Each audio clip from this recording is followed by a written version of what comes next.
Hey, everybody. Thanks for being here. Big show. Very excited about this. Please, everyone, click subscribe, click thumbs up, click leave a comment, all of that good stuff. I have an incredible guest for you today, someone that I really look up to as just an impressive human being on so many fronts.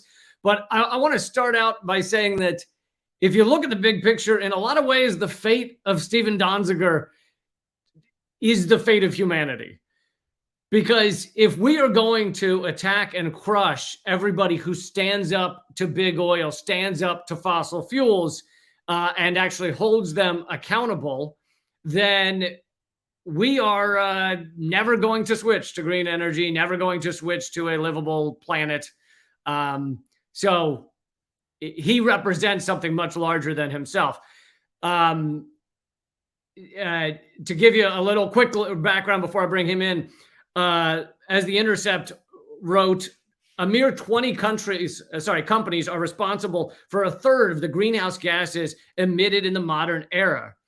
And in the modern era, Chevron ranks second only to Saudi Aramco among them. And it's increasingly clear that addressing the climate crisis will require confronting these mega emitters whose resources for litigation dwarf that of any individual. Making Chevron and other companies clean up the messes created by their oil production will speed the transition to fossil fuels. So, one second here. Okay, without further ado, we'll get into his story. If you are unfamiliar with Steven, we will explain everything he's done. And please welcome Steven Donziger. Hello. Thank you, Lee, for that nice introduction. I appreciate it. Yeah. So I want to kind of, we got an hour here. I want to kind of spend maybe roughly the first half on your story and what it is and where we are with it, and then also get into a lot of other important stories that are important to you. I know from seeing your posts, and so yeah, we'll get a little bit of both. I don't know if you have the elevator pitch, but you obviously won this $10 billion judgment against Chevron for their destruction in the Ecuadorian Amazon, and largest amount of its kind. And since then, Chevron has not paid a dime, but they have spent a lot of money going after you and trying to just make your life hell. And I think this is the first time I've spoken to you since you've been a free man again. And yeah, if you could talk a little about that and about your experience of house arrest and why that happened, how that happened. Yeah, so it's a long story. It's gone on for almost 3 decades now. The battle I've engaged in with Chevron, but sort of to reduce it to its essence, I work with indigenous groups in the Amazon of Ecuador who won a roughly $10 billion pollution judgment against Chevron in Ecuador's courts in 2011. It's been affirmed on appeal by Ecuador's highest courts. Chevron had committed through its predecessor company, Texaco, a mass environmental atrocity, deliberately dumping billions of gallons of cancer-causing waste onto indigenous ancestral lands in the Amazon, polluting, poisoning really rivers, streams, groundwater, such that cancer rates have skyrocketed. Many people have died. It's probably the world's worst humanitarian crisis. Not enough people know about it. We won this big case. Instead of paying the judgment from a court where Chevron had insisted the trial be held and where it had accepted jurisdiction, they came after me here in New York, where I live, and they sued me for $60 billion, the most money anyone in U.S. history has ever been sued for. I only realized that when I was researching again your story. This time, I had missed that in previous discussions with you, that it was $60 billion they wanted from you, and they ultimately dropped all financial requests because then that would have entitled you to a trial, right? Or a jury, yeah. So they had to drop all that to avoid a jury. They found a judge who had investments in Chevron, who had been a tobacco industry lawyer for years. He denied me the right to really put in evidence and defend myself, and the trial was a foregone conclusion. It was a civil case, to be clear, but he he basically ruled against me, and it was his effort as a U.S. judge to try to undermine a judgment out of Ecuador against a major U.S. company, to whom he was very sympathetic as like a pro-corporate judge. So we kept going in other countries. I mean, after that happened, it was almost like a sideshow. The real show was the case in Ecuador, and we took that part of the battle into Canada and other countries to enforce the judgment against Chevron's assets because they refused to pay. So when we did that, this judge, who again has links to Chevron in the U.S., charging with criminal contempt of court in the U.S. for appealing one of his orders, an unlawful order, I might add, that I turn over my computer, cell phone, and confidential information to Chevron's lawyers in the middle of this case. Which is really fairly unheard of. Unheard of, never happened before in U.S. history. So he then had me locked up in my home. Because you refused. Yeah. Because I refused. But remember, I wasn't just thumbing my nose at the court. I was appealing his order to a higher court. Yeah. And he had me locked up in my home on a misdemeanor contempt charge. The U.S. attorney in Manhattan, the federal prosecutor, refused to prosecute me. He thought the case was, bogus. So the judge appointed a private Chevron law firm to prosecute me. So I became the first person in U.S. history to be subject to a corporate prosecution, in this case by Chevron, the very company that I had helped indigenous peoples win this big pollution judgment against. So Chevron essentially captured the machinery of the prosecution in the United States, in New York, to target its leading adversary. And they did it in the name of the U.S. government, even though it was a Chevron lawyer prosecuting me. And I ended up in detention for 993 days. By the way, the previous longest sentence for any lawyer who had been convicted of my supposed offense, and again, I maintain my innocence, was 90 days of home confinement. And I served over 10 times that amount, 45 days, by the way, in a federal prison.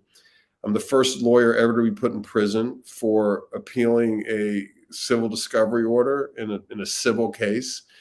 And it was all about retaliation, and I never got a jury, and it was just unfair. It was farcical even.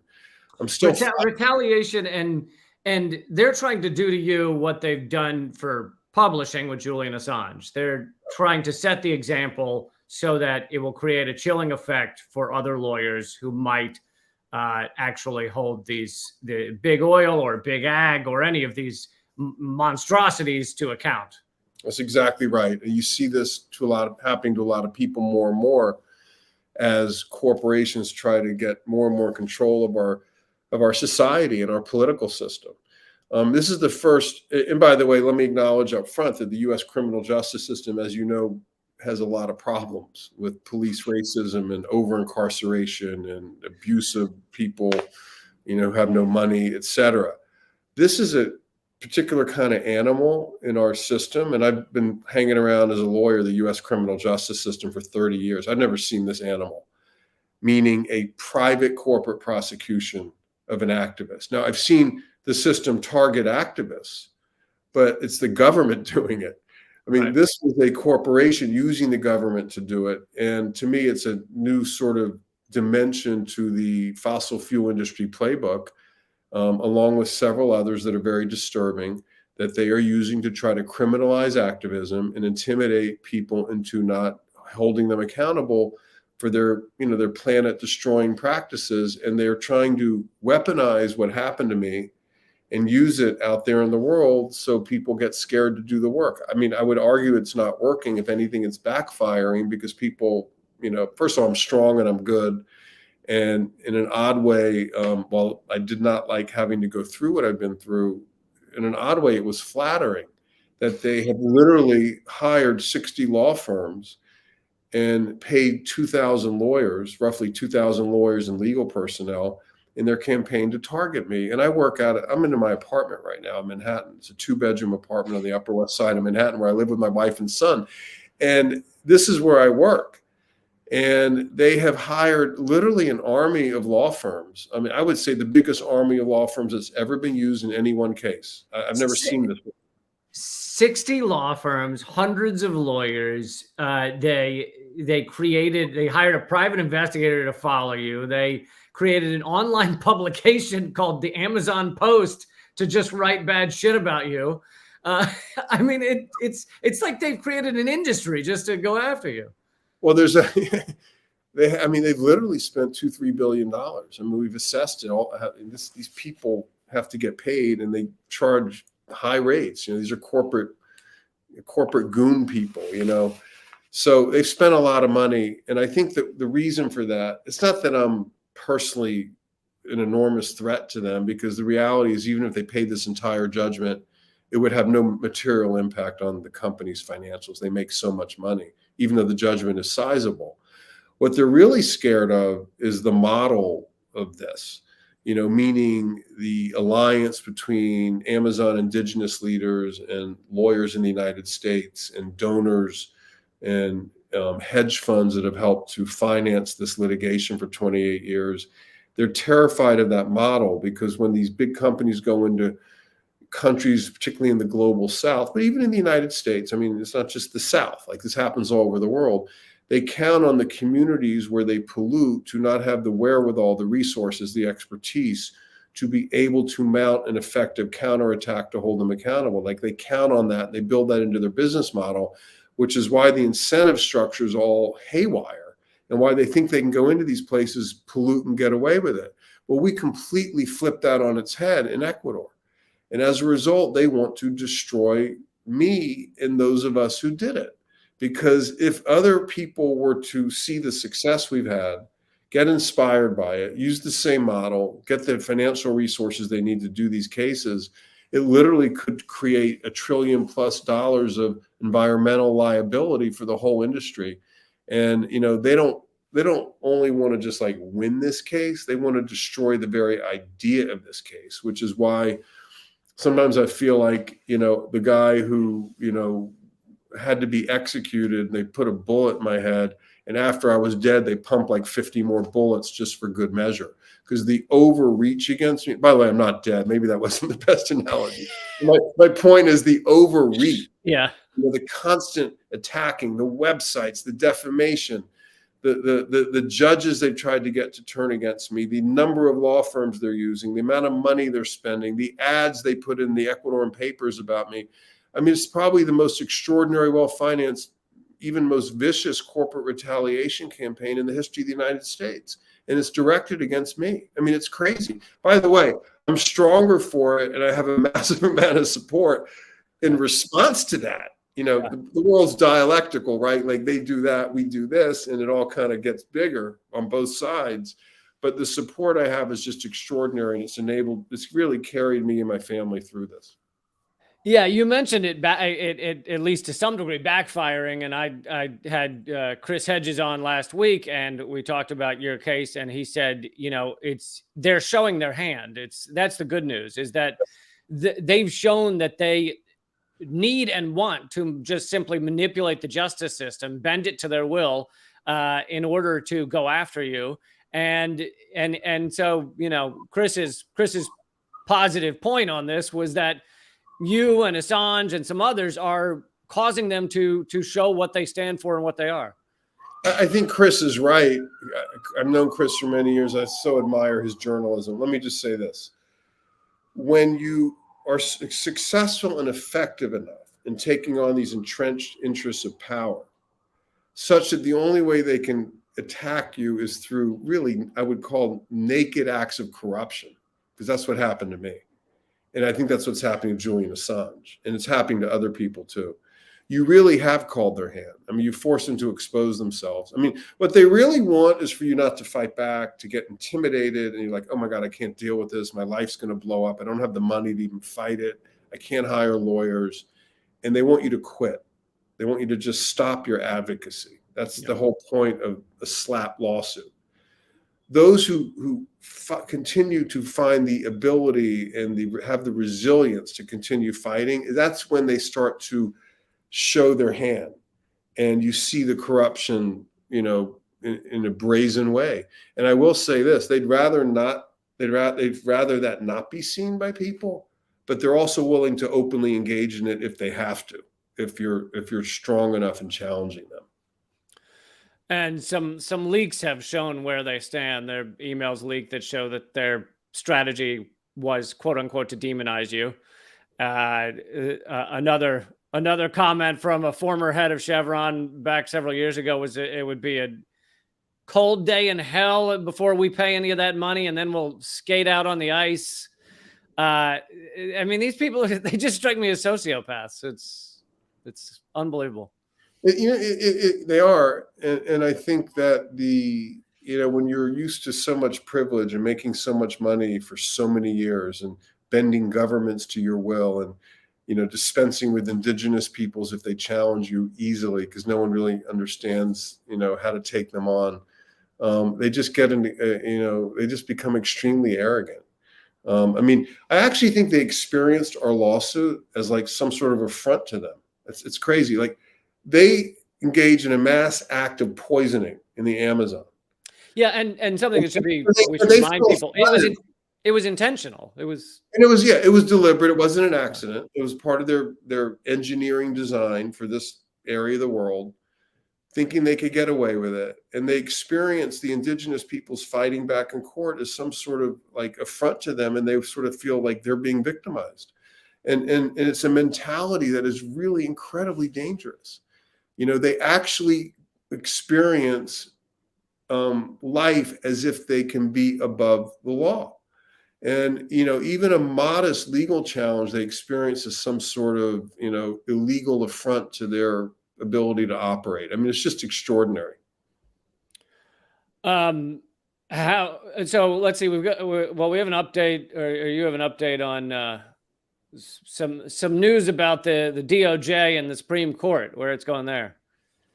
Yeah, so there's three main sort of things going on right now legally. I mean, one is the underlying case that the Ecuadorian people won that needs to be enforced against Chevron's assets. That's sort of happening with other lawyers and other places.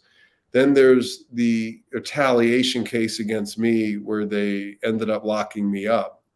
And a subset of that is this criminal contempt thing that I literally just got released on April 25th of this year. I've appealed that to the U.S. Supreme Court. Despite the obvious proclivities politically of this court, I actually think I have a chance because, the whole Federalist Society view of jurisprudence takes extreme offense at the idea of a judge prosecuting somebody. I mean, in our separation of powers system in the United States, it's the executive branch that prosecutes, not the judicial branch. Right. And in my case, for the first time, the judge appointed the prosecutor, essentially ran the prosecution. So he was like the judge and the prosecutor and the jury, because I had no jury. And I think that's offensive to anyone who believes in the rule of law, no matter what your politics.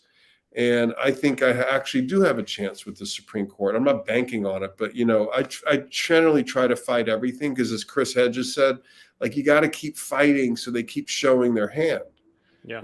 And I'm just going to keep moving and pushing and try to make the law, act like it's purports to act, like, to be fair, even though I know it often isn't, and certainly has not been to me. I'm still going to try because it really does accomplish a lot in terms of testing the system and really making the system deal with itself. So we'll see what happens, but it's still alive. I will say this, Lee, very important. Mm-hmm. I'm not really free. I want people to understand that. What do I mean? I don't have the ankle bracelet. I can walk in and out of my apartment at will, finally, but I don't have my passport. They denied me my right to travel out of the country, which means I can't really do my human rights work in Ecuador and elsewhere. They took away my law license. I can't practice my profession. And I had no bank account because they took all my money during this whole fight. How did they justify taking your bank account? Yeah, I have no bank account because they got Judge Kaplan, even though they didn't give me a jury, to impose literally millions of dollars of costs on me to pay them for their legal fees they used to persecute me in this racketeering case. So, I don't have any money anymore. I have a defense fund, by the way, and I would urge people to go to our website, freedonziger.com, and help if you can. But the defense fund pays in part for my, household expenses for me, my wife, and my son. My wife works, but it's a pretty modest salary. So we need the fund to live, and we also need the fund to pay some of the lawyers who are helping me deal with various issues related to what they're doing.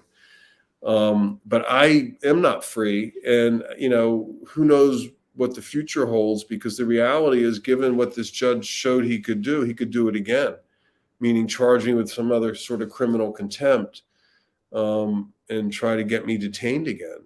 So we live every day with a bit of fear. I mean, look, we're good, and I love being on your show, and I'm talking to journalists, and I'm advocating, I'm fighting for my clients, and writing and doing all sorts of stuff that matters. I feel very rich, in that sense, but I have no money. And that's how they want it, because they don't want me moving anywhere. I mean, for me to go to another country and say, meet with a law firm and say, hey, would you consider taking this on to enforce the judgment against their assets? They don't want me to engage in those conversations. Yeah. So they, and by the way, these are kind of characteristics, features of autocracy, right?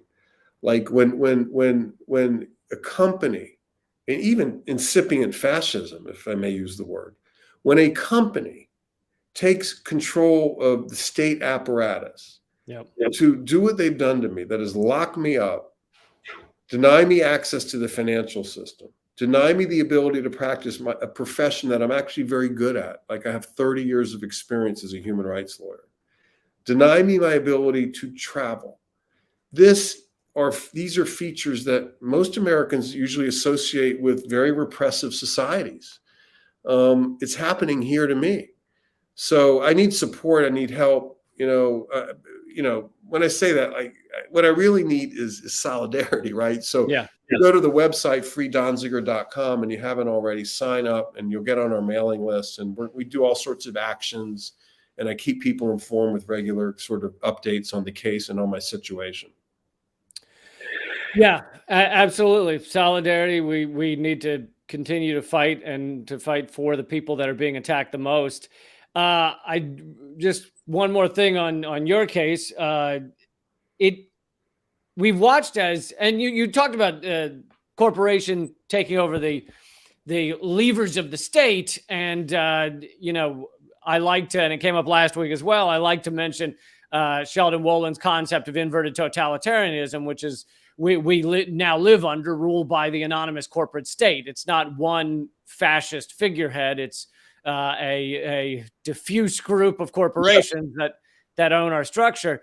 But that kind of gets to my question, which is the various pillars of our society that should have come to your aid have all been kind of bought off by these systems. So you have the justice system, which is mainly what we focused on, but then you also have your representatives, your politicians that should have been standing up for you, and then the media. So if you can talk about those other two for a second. Well, I tell you, it's been rough to have worked 35 years as a lawyer and watched the trajectory in the United States. I mean, we are getting, less and less democratic, despite, the results of the recent midterms, which were not bad for the Democrats, but the structures of our political system are far less democratic, than they were 20 years ago. There's all sorts of restrictions on voting.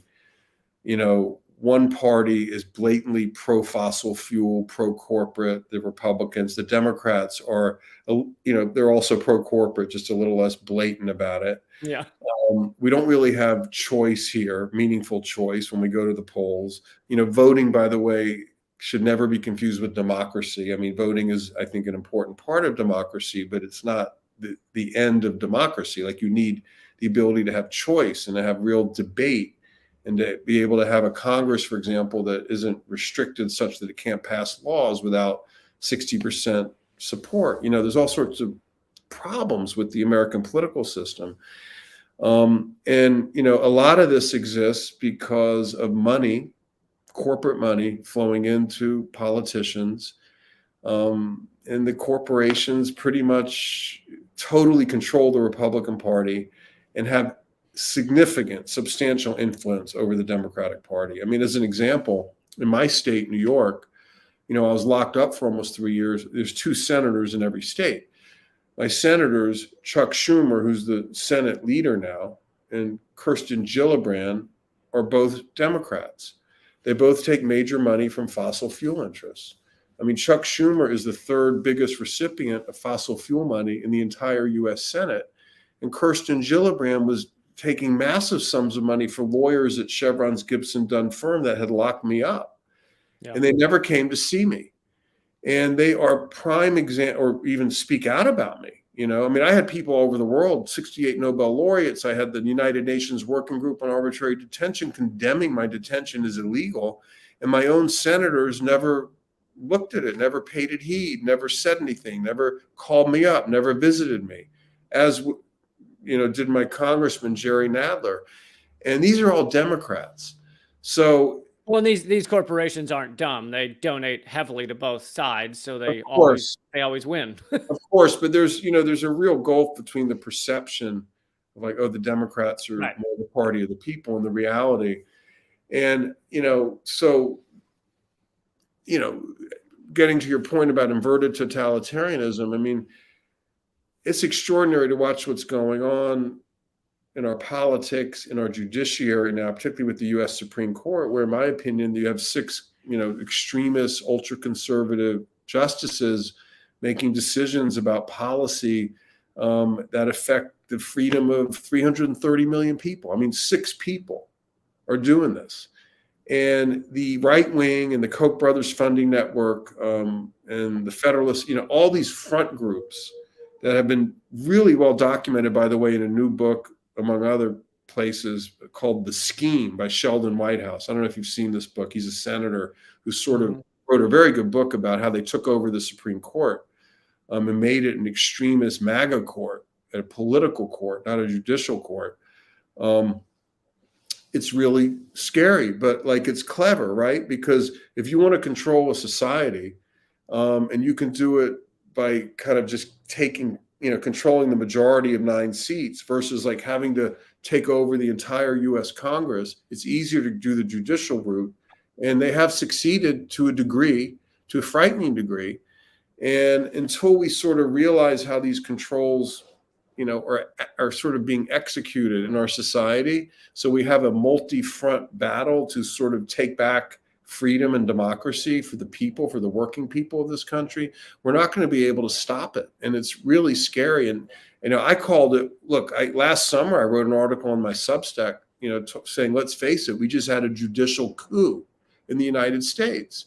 And it's a coup where there's been a corporatist right-wing takeover of our government and to a large degree over our society without a shot being fired, without a tank in the street, without anyone obviously being killed. I mean, but and with a super high degree of false consciousness, where people actually don't experience what happened as what it is, which is a coup, where this small minority has essentially taken so much control of our government that key decisions are being made in a completely anti-democratic fashion. I don't want to overly simplify it because it's complicated, right? I mean, there's elements, democracy, autocracy, fascism, and there's these competing power centers. And it's up in the air how it plays out, week to week, month to month, year to year. We have to keep fighting. And we do have power, meaning Democrats, people who believe in justice. We have a lot of power, but we have to be really smart about what they're doing. And we have to sort of diagnose the problem and then come up with strategies to deal with it.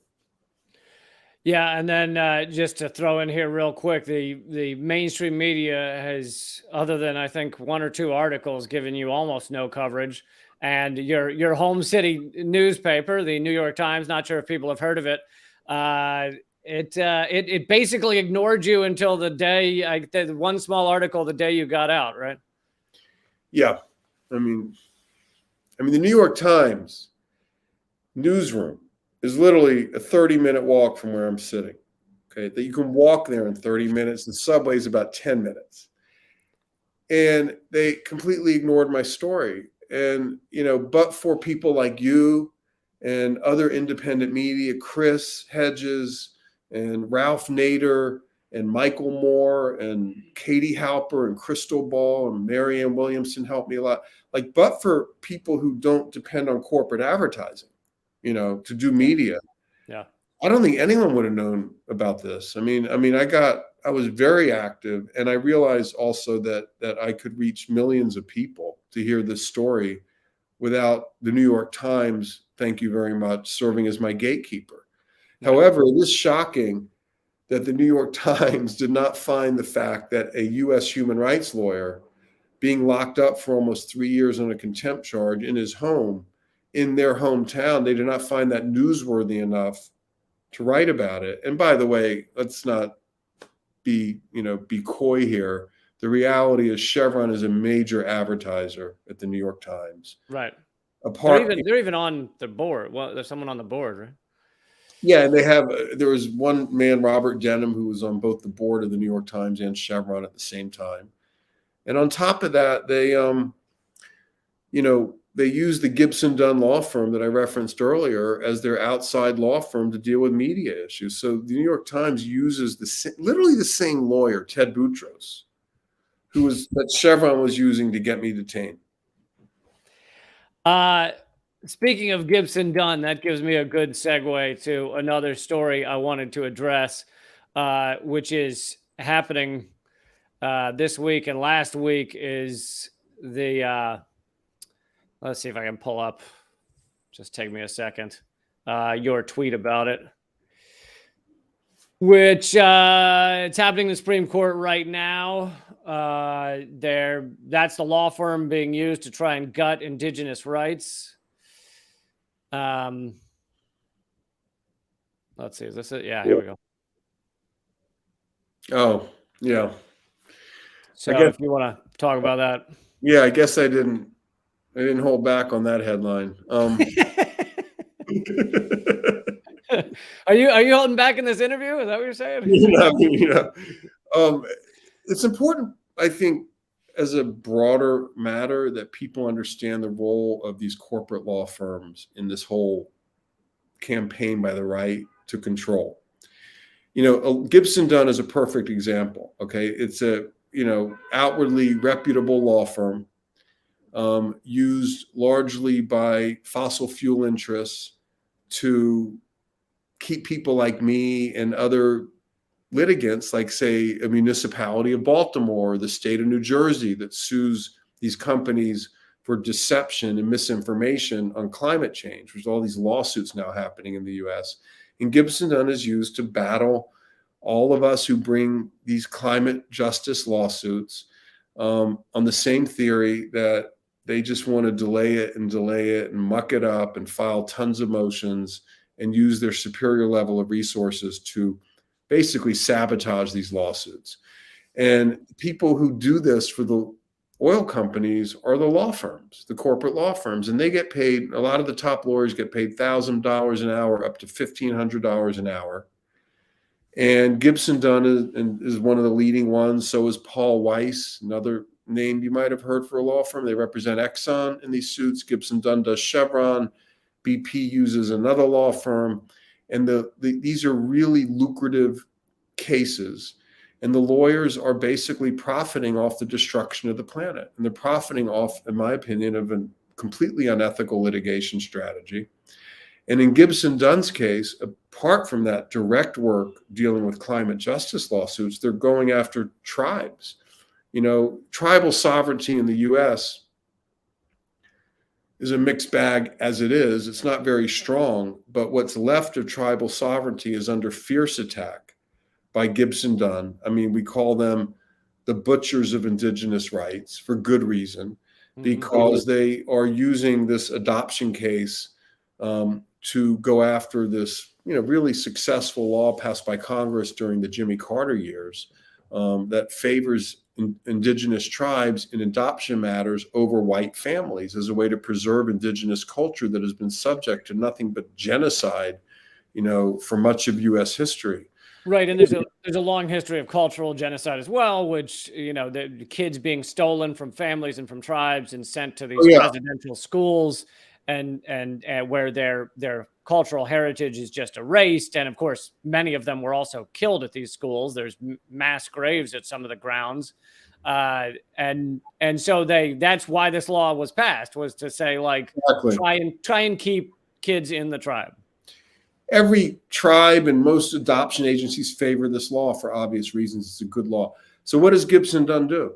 Like, they're using the excuse of this like white family and this Christian fundamentalist family from Texas that wanted to adopt a native child to attack the law. But what they're really doing is attacking tribal sovereignty, because the argument they're using is that the law is racist. It's racist against white people. And if they succeed in this law, that's what their argument is, they will then, weaken all laws that protect indigenous peoples in the United States, that protect tribal sovereignty. Why? Because 80% of oil and gas reserves are under indigenous lands. And it's going to enable them to weaken them so they can gain greater access at cheaper prices to the resources that they covet. And it's just so obvious. Who else is behind it is the gaming interests. So there's a lot of casino companies that are really angry that indigenous peoples run successful casinos on their tribal lands in the United States. And they also want to weaken the law because they don't want the competition. And Gibson Dunn, represents Chevron, several other oil and gas companies, and several large casinos. So they're working pro bono to help this white Christian family from Texas in an adoption case, because it's the tip of the spear to weaken tribal sovereignty writ large, so the fossil fuel industry and the gaming industry can, better get into tribal territories and make more money. So amazingly And by the way, the bonus for the right-wing legal agenda is they can, use this claim that any law that favors one race over another, we've seen this in the education context recently, like with race-conscious college admissions, is somehow illegal or racist. So in other words, laws designed to correct historical racism are themselves being attacked as racist against white people. And that's basically their argument in the adoption case. And they want to use this in the gaming environment and other environments as well. And they're using it in the college admissions context. So it's all kind of connecting up. And by the way, there's no reason the Supreme Court should have even heard this case, this adoption case. It's ridiculous. When does the Supreme Court concern itself with a state adoption case for one kid? Okay. Why? Because it is an opportunity to carry out another facet of the right-wing legal agenda, which is to get rid of any race-based law to help correct historical injustice. And it can also weaken tribal sovereignty at the same time. It's really bad. Go ahead. They're smart, Lee. I mean, these lawyers are clever in terms of how they design these arguments. They're highly skilled. Don't underestimate them. But I really want to tell people, focus on these law firms. They are the key silent actors that are carrying out this fossil fuel agenda that's destroying the planet, hurting the tribes who are the frontline defenders of the planet, while enriching these mostly white lawyers who do the work. Yeah. And it's amazing how long these oil companies have managed to get away with lying about climate change. They've known, DeSmog did some great investigation, and there's documents showing they knew as early as 1959 that there would be climate change. By the 60s, they had estimates on how much the degrees would be rising, and they were accurate. By the 70s, they told the president about it and everything. It's amazing how long they've known that this was our future, that they were destroying our future. And then they actively decided to pretend it wasn't happening and to go after anyone who says climate change was happening. So, yeah. Well, I want to not be a complete bummer, I want to bring in some good news that you posted about. Actually, one of the legal wins against a large, incredibly evil corporation. You wrote, in a big win for justice, a jury just ordered Monsanto to pay $275 million for causing brain damage to school kids. Monsanto's lost 4 trials on the issue and faces billions in liability. And this is why the corporate class hates juries and is desperate to control the courts. Can you talk a little more about that? Sure. This is really important. So this case was brought on behalf of teachers and students in in these high schools in the Seattle area. And the crazy thing about this is Monsanto had installed these lights that emit PCBs, which poison people, cause brain damage. And these fluorescent lights were installed in schools over many, many years until like the late 1970s. And there's probably hundreds, if not thousands, of schools in the United States that still have these lights. This case was just from one of those schools. Really? So Monsanto really faces an existential crisis. By the way, they're now owned by Bayer, but like Right. the amount of liability they have is, more than the value of the company potentially. This is a big victory, and it's why they hate juries. I mean, it's why Chevron manipulated the system so I wouldn't get a jury. Juries in the United States legal system, really, most of them, if they're impartial, they have a feeling for who's right and who's wrong. Like, people are not stupid, okay? And when you present the evidence fairly, people are going to generally side with the victim and not with the perpetrator. And that's what happened with this great Monsanto verdict, by the way, brought by the same lawyer who represented me against Chevron, Rick Friedman, one of the great trial lawyers. And, So they're gonna go after him soon, I assume. yeah, I don't know if they're going to be successful because he lives in Seattle, and they really needed the particular judge they got, I think, in New York to carry this out against me. But that's a very big victory, and it shows the power of justice when the justice system can work properly. It really can lead to lots of corporate accountability. How appropriate that Monsanto is now owned by Bayer, a German company that was founded and headed by Nazis and was involved in the Holocaust. And so now Monsanto is poisoning Americans because like over history, nations will fall and various political parties will fall, but the corporations that run things seem to just bounce back. Yeah. No, it is kind of like that Bayer owns Monsanto, but Monsanto, my advice to Monsanto is you need to settle these cases. You keep losing these cases and appealing them. I'm talking about the cases out of Seattle. There's been 4 trials already, and there's going to be a lot more because they just won't deal with the problem. Meantime, their liability keeps going up, and people can't get a recovery for the harm they cause. So, it's always good to see these court victories. I mean, we had one, but as I said, Chevron won't pay. So, just like Rick Friedman in the Monsanto case has to keep going and keep battling this out to force them to pay, we have to do the same thing on the Ecuador case. These companies never go down quietly. Yeah. I wanted to get into some of the other political prisoners you've been supporting. We mentioned Assange, but also I saw you at a protest for Leonard Peltier. You are now part of a small club of, I hope it's relatively small, club of political prisoners within the U.S. right now, along with Mumia Abu-Jamal and some others. Could you just talk about that for a minute? Yeah, I mean, one thing I've realized is given what happened to me and all the people who helped me and supported me and my family and the people of Ecuador, when I see this kind of thing happening to other people, I'm a little more sensitive to it now than I might have been before. And I try to help, and use my platforms to help. And I was honored to be asked by organizers of the Peltier rally in DC on Sunday, the American Indian Movement primarily, to speak in favor of a clemency petition that's been presented to President Biden. And President Biden needs to just grant clemency. The Mr. Peltier has been in prison for 48 years. Arguably for a crime he didn't commit. That's not just me saying it. Kevin Sharp, who's a former U.S. federal judge who represents him, has investigated this thing from front to back. And there is strong evidence that Leonard Peltier was framed by the FBI, and he's been in prison for 48 years. It's a shame and really a tragedy that President Obama did not grant him clemency when he could have. There was a petition there. So now he's represented by a federal judge, and he needs to be let out. He doesn't have many years left. He's 77 years old.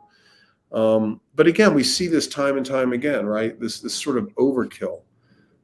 He's an example. Julian Assange is an example. I'm an example. I mean, they accuse me of appealing a civil discovery order. And for that, I got almost 3 years in prison because of the nature of this case. So, there are all these overreaches that are taking place, and I'm going to do all I can to keep talking about not only my situation, but the situation of others, including Julian's. By the way, I met Julian Assange's brother the other day. We had lunch here in New York. I think his name is Gabriel Shifton. Yeah, Shipton. Shipton, and what a lovely. I just did an event with Assange's father, John Shipton. Yeah. So, this is a small community that I think is connecting with each other and, understanding how this all connects, because these aren't isolated incidents. This is a method that the system and corporations and, elements of the US state employ to try to silence those of us who do this kind of advocacy. So we need to understand what it is. These are not isolated cases. Right now we got COP27 going on, which has created just immense change over its 27 years. Every time one of these takes place, everything changes, and thank goodness for that. How much hope should we put in any of these COPs actually mattering? Or I mean, I don't know. It's hilarious to me that they continue to get together and act like it matters. But yeah, I mean, it's frustrating to watch. All I'll say is, to deal with the climate crisis, we need, all hands on deck. Every mechanism out there needs to be utilized. And this is a mechanism where these leaders can get together and communicate about this issue and at least act like they care for a few days. I think the real action has to take place in the streets, and it is in Egypt. And, Peter Kalmus, this great climate scientist, just staged a protest at 12 private airports around the United States because of the footprint of private jet travel. There's all sorts of things happening at the activist level that I think are extremely important, because without that, these meetings would never feel enough pressure to actually discuss, much less enact meaningful change, including, for example, the need for climate reparations, loss and damage, which the under-resourced countries of the world are really suffering the impacts of climate, and they have to bear the cost, even though we in the North cause 98% of the problem. So there's a ton of issues like this that are going to require, even greater degrees of citizen mobilization, so these changes take place, and they take place fast enough. I mean, we're really running out of time. Yeah, Peter Kalmus is an interesting, and I think an interesting story, and it tells a lot about where things are headed, because he is a NASA climate scientist who didn't consider himself an activist in any way, had never really been to a protest, had certainly never been arrested, and then essentially this year, and I guess starting last year, has become very active in this and has been arrested multiple times. One of them for chaining himself to the banks that are funding these pipelines and these oil projects. And it shows how, the people that don't view themselves as activists, that don't view themselves as, I'm not the type of person that gets arrested or would be on the wrong side of the law. It's time for even those people to get active and to get involved in this. There's just, because there's not a lot of time left.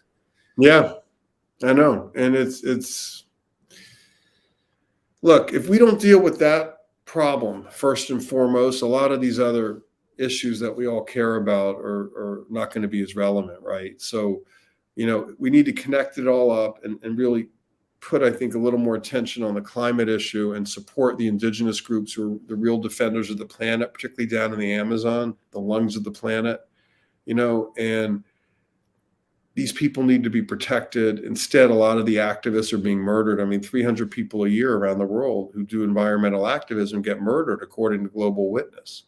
The equivalent of what happened to me in a place like Honduras and other countries is you end up getting killed.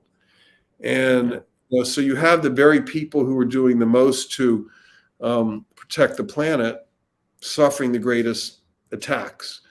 That's not by accident. we need to protect those who protect us. I wanted to, again, give people a little positive note here.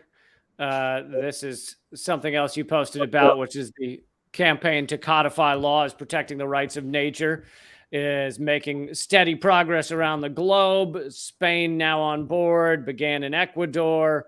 And, there's a lot of areas where they're giving kind of rights to nature, which seems to be one of the only things that's working.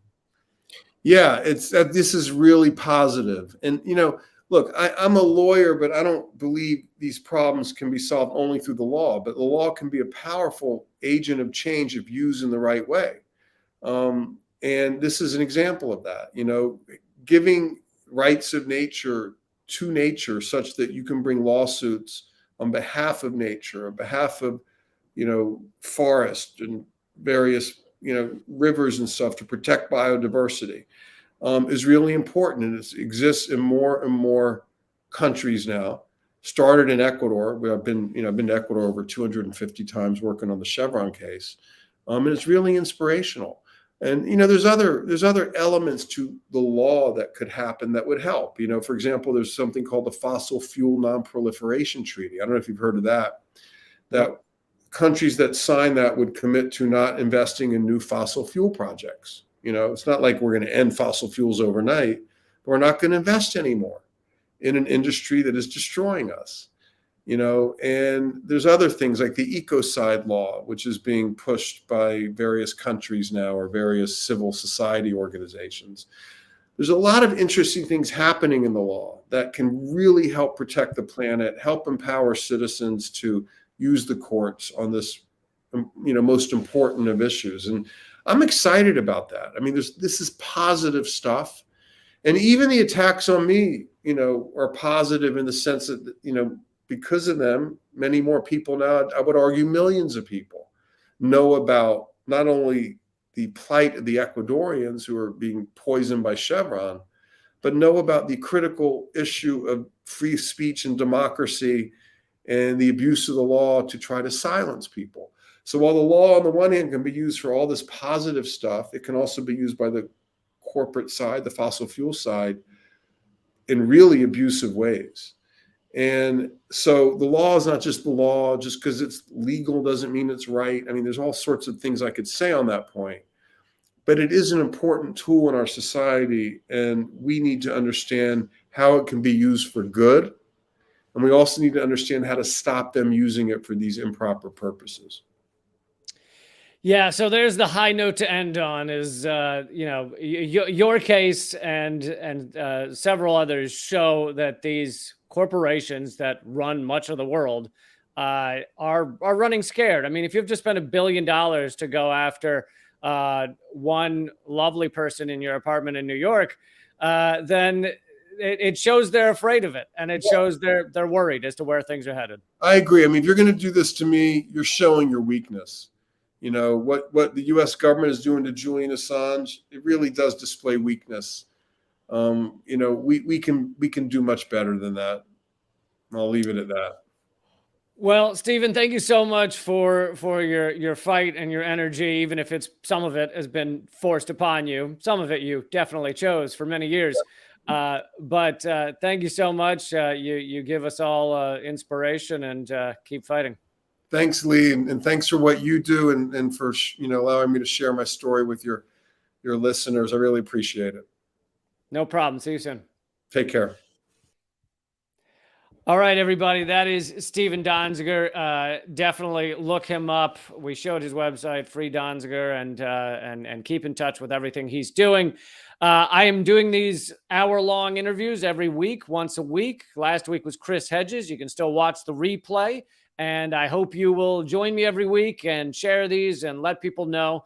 The platform, as you see in the upper right corner, is Behind the Headlines. That's a project by Mint Press, an excellent outlet, Mint Press News. They have put this all together and helped make this happen. So definitely check out Mint Press News and subscribe to Behind the Headlines. And we're completely independently funded. So there's no big corporate backers. There's no big, awful entities behind this.